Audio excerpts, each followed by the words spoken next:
সকলে একটু করতালি দিয়ে ম্যাডামের এই মহতি উদ্যোগকে আমরা যেন সামনে বছর দেখতে পাই, প্রত্যেক বছর এই ধরনের অনুষ্ঠান আমাদেরকে উপহার দেন, এই অনুরোধ রাখবো। অসংখ্য ধন্যবাদ ম্যাডাম, এরকম একটি সুন্দর অনুষ্ঠান উপহার দেওয়ার জন্য আরামবাগবাসীকে। এরপরে আমরা আমাদের গেস্টের তোয়া হুজুর সাহেবের হাত দিয়ে আমরা কিছু কম্বল আগে দিয়ে নেব, ম্যাডামের হাত দিয়ে আমরা কিছু কম্বল দিয়ে নেব, তারপরে ওদের কাছ থেকে আমরা দু চার কথা শুনে নেব। আগে বক্তব্য, ঠিক আছে, আগে বক্তব্য দিয়ে দেবেন, তারপরে আমরা কম্বলটা দেবো। আসুন।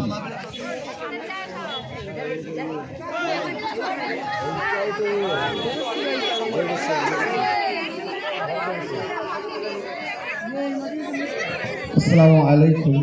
ওয়ালাইকুম আসসালাম রাহমাতুল্লাহি ওয়া বারাকাতুহু। সর্বপ্রথমে ভারতের দ্বিতীয় মুসলিম তীর্থভূমি ফুরফুরা দরবার শরীফ ম্যাডামের সাথে একবার ইশারায় কথা বলি। মুজাদ্দিদিয়া ওয়ানা ফাউন্ডেশনের তরফ থেকে আজকের মঞ্চে সম্মানী ব্যক্তি যারা বসে আছেন এবং যারা আজকে রক্তদান করছেন, ক্ষুদ্র উপহার শীত বস্ত্র নেবার জন্য যারা এসেছেন,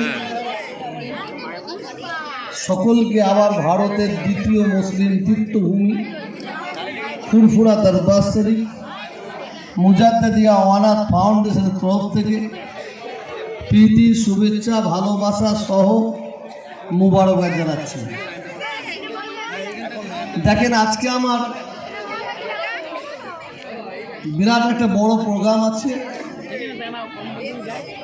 এবং আজকে আমার নবান্ন যাবার কথা, একজন মিনিস্টারের সাথে কথা বলার কথা, সব ক্যান্সেল করে দিয়ে এখানে এসেছি শুধু একজনের অনুরোধে। এই হোটেলের যিনি মালিক জিয়াউর রহমান সাহেব, তিনি আমাকে অনুরোধ করেছেন, হুজুর আপনি এখানে আসুন, কেন প্রতি বছরই ওনার অনুষ্ঠানে আমি আসি, কিন্তু এই অনুষ্ঠানে এসে দেখলাম উনি নাই, কোনো একটা কাজে হয়তো কোথাও আটকে গেছে।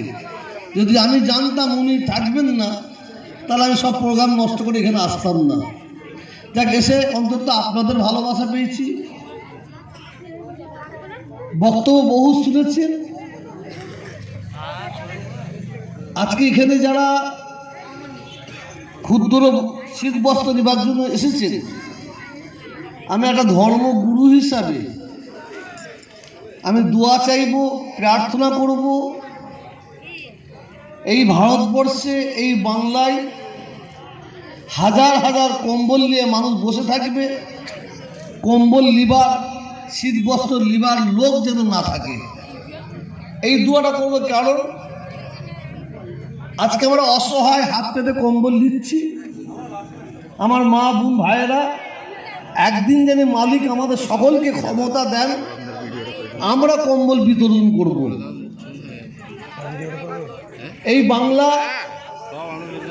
আমি আমার জীবনে, বিশ্বাস করবেন কি জানি না, ভারতবর্ষের এমন একটা কোনো রাজ্য নাই যে রাজ্যে আমি যাইনি বলে আমার জানা নাই। ভারতবর্ষের বাইরে পৃথিবীর বহু দেশে গেছি, দুহাই গেছি, দুবাই গেছি, আবুধাবি গেছি, কাতার গেছি, চায়না গেছি, বাংলাদেশ, বহু জায়গায় গিয়েছি। আমি ভারতবর্ষের প্রত্যেকটা রাজ্যে গেছি, কোনায় কোনায় ঘুরেছি। আমি আজকে এই জায়গায় দাঁড়িয়ে মাথা উঁচু করে গর্ব করে বলতে পারি, ভারতবর্ষের যত রাজ্য আছে, হিন্দু, মুসলমান, শিখ, ইসাই, ঐক্য, একতা, ভ্রাতৃত্ব, ভালোবাসার রাজ্যে যদি এক নম্বর কাউকে দিতে হয়, সেই রাজ্যটার নাম হচ্ছে পশ্চিম বাংলা। এই পশ্চিম বাংলা সম্প্রীতির বাংলা। পশ্চিমবাংলার মাটি হচ্ছে সম্প্রীতির মাটি। সম্প্রীতির মাটির অবদান কার? যদি কেউ বলে মমতা ব্যানার্জির, আমি বলবো না, আমি বিশ্বাস করি না।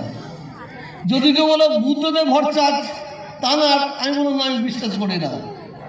যদি কেউ বলে অধীর চৌধুরী, আমি বলবো না, আমি বিশ্বাস করি না। পশ্চিমবাংলার মাটি সম্প্রীতির মাটি প্রতিষ্ঠিত হয়েছে, তৈরি হয়েছে, এর অবদান হচ্ছে রামকৃষ্ণজির। রামকৃষ্ণজি এই পশ্চিমবাংলার মাটি সম্প্রীতির মাটি হয়েছে রবীন্দ্রনাথ ঠাকুর, তিনি সম্প্রীতির মাটি তৈরি করে দিয়ে গেছেন। কাজী নজরুল ইসলাম, ফুরফুরার পীর আবু বকর সিদ্দিক রহমাতুল্লাহ আলাইহি। আমি এই বস্ত্র বিতরণ অনুষ্ঠানে আমি আপনাদের কাছে একটা দাবি রেখে যাচ্ছি, কারণ ভারতবর্ষের অবস্থা খুবই খারাপ, খুবই খারাপ। আমি দুটো হাত জোর করে, আমি একজন ধর্মগুরু হিসাবে, আমি হিন্দু বুঝি না, আমি তোহা সিদ্দিকী, আমি মুসলমান, এই পরিচয়টা আমার আগে হওয়া উচিত নয়। আপনি হিন্দু, এই পরিচয়টা আপনার আগে হওয়া উচিত নয়। আমাদের সবাই একটাই পরিচয়, আমরা মানুষ, আমরা মানুষ। কিন্তু কিছু অসৎ চরিত্রের মানুষ আছে, অসৎ চরিত্র রাজনীতির নেতা নেত্রী আছে, তারা নিজেদের আখের গুছাবার জন্য তারা হিন্দু মুসলমানের মধ্যে দাঙ্গা লাগিয়ে দিয়ে তার ফয়দা নেবার চেষ্টা করবে। আমি প্রত্যেকটা জাতি ধর্ম বর্ণ নির্বিশেষে প্রত্যেকটা হিন্দু মুসলিম শিখ ইসাই সকলের কাছে করজোড় করে, তাতেও যদি আপনারা খুশি না হন, আমি পায়ে হাত দিয়ে বলবো, আমাদের যে বাংলার হিন্দু, যে বাংলার মুসলিম শিখ ইসাই, যে আমরা ভালোবাসা নিয়ে জন্মেছি, আমাদের মধ্যে যে ঐক্য, এই একতা, যে ভ্রাতৃত্ব, যে ভালোবাসাটা নিয়ে যেন আমরা কেউ শ্মশানে যেতে পারি, কেউ কবরে যেতে পারি। আমাদের মধ্যে শপথ নিতে হবে সাম্প্রদায়িক শক্তি এই বাংলায় জায়গা না পায়। এই বস্ত্র বিতরণ অনুষ্ঠানে এই বক্তব্যটা আমি কেন রাখলাম, কিসের জন্য রাখলাম, কিসের জন্য রাখলাম? বস্ত্র একটা দাম কত, একটা মূল্য কত, কিন্তু দানের জিনিসের অনেক মূল্য।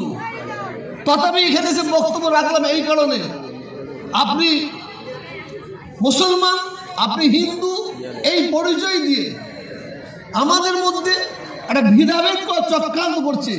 এখন আমাদের প্রত্যেককে আমাদের সম্প্রীতির বাতাবরণ গড়ে তুলতে হবে।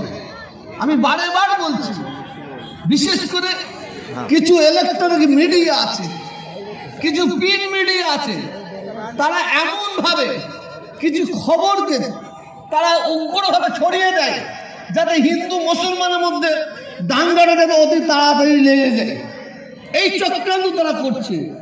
বিশ্বাস করুন, যত জায়গায় দাঙ্গা হয়, দাঙ্গায় কিন্তু আমরা সাধারণ কি হিন্দু কি মুসলমান, দাঙ্গায় যখন হয় আমার হিন্দু মায়ের কোল খালি হয়, আমার মুসলমান মায়ের কোল খালি হয়, আমার মুসলমান বোন বিধবা হয়, হিন্দু বোন বিধবা হয়।